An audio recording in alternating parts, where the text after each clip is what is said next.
Good morning, good afternoon, and good evening, friends. Today we are going to study what is meant by type, order, poles, and zeros of a system. We'll try to understand this by their definition and few examples. Okay, so let's go to the definitions first, right? So what is pole of a system? So poles of a transfer function, basically this term is applicable to a transfer function. So poles of a transfer functions are the values of s for which denominator of a transfer function becomes 0. For example, so let's say this is my transfer function. So for this transfer function, what we are saying the definition of poles as poles of a transfer function, this transfer function are the values of s for which denominator, so we are focusing only denominator, not numerator, for which denominator of a transfer function becomes 0. So basically s square into s plus 3, which is a denominator in this example, that becomes equal to 0. So that will give us the poles. So basically s equal to 0, s equal to 0, and s equal to minus 3 will be our poles. It is very simple, right? What is definition of zeros? So zeros, what does it say is it's the same thing, but only difference is the denominator is replaced by numerator. So basically in the same example, s equal to minus 2 will be our 0. So let's consider this definition of zeros. Zero of a transfer function, let's say this is a transfer function, are the values of s for which numerator of the transfer function becomes 0. So what is the numerator of this transfer function is s plus 2. When it becomes to 0, that means s plus 2 equal to 0. That means s equal to minus 2 will be a 0 of a transfer function. Yeah, that's the definition of zeros. So what is the type of a transfer function? So type of a transfer function is the number of poles at origin of s-plane, in s-plane. What does that mean? So again, I'm taking this as an example of transfer function. What it is saying is the number of poles. How many number of poles there? There are 3, s equal to minus 3, s equal to 0, and s equal to 0. But what it is saying is number of poles at origin, right? So how many number of poles are there at origin? We have 2, because s square equal to 0 means s equal to 0 and s equal to 0, right? So that means type of this system or this transfer function is 2. Now let's consider what is the order of a system. Order of a transfer function is a degree of the polynomial in the denominator of a transfer function.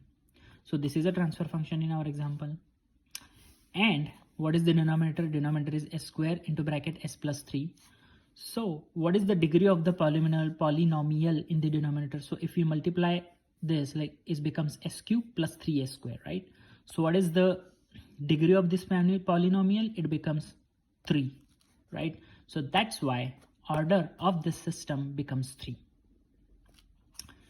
Okay, once we understood the definitions of poles, zeros, type, and order of a transfer function, let's consider few more examples. So I have 3 examples of a transfer function in system, and we have to find poles, zeros, type, and order of the system. Okay, so we'll go one by one. So let's consider this as my transfer function. So what are poles, right? As I told, denominator should be equal to 0, and what are the values of s? S equal to 0 and s equal to minus 3. That will be my poles. How about this transfer function? Again, poles meaning go to denominator, mark it as equal to 0, and then what are the values of s? So s equal to minus 3 and s equal to minus 5 will be the poles. Same, we already, while considering the definitions, we took this example, but I want to take this example one more time. Like poles meaning go to the denominator and equate it to 0 and find out the values of s. So s square equal to 0, that means s equal to 0 and s equal to 0 2 times, and s equal to minus 3. This is very simple, right? The poles. Now zeros. What are the zeros for all these 3 examples? So for zeros, by definition, we have to focus on numerator, right? So s plus 2 is equal to 0, s equal to minus 2 is our 0. How about this second example?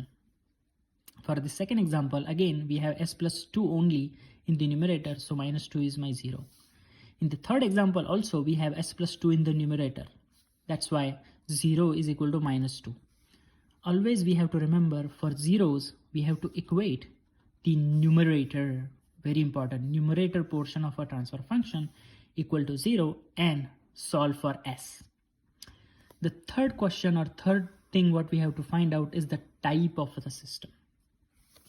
So what is the type of this transfer function, right? So finding the type of transfer function, for that we have to first of all find out these poles. Okay, what are the poles of the system? 0 and minus 3. We already did that, right? But what is the definition of a type of a system? Type of a system is the number of poles at origin, right? These are poles, and how many number of poles are there at origin? Only one, you can see 0. So that's why type is 1.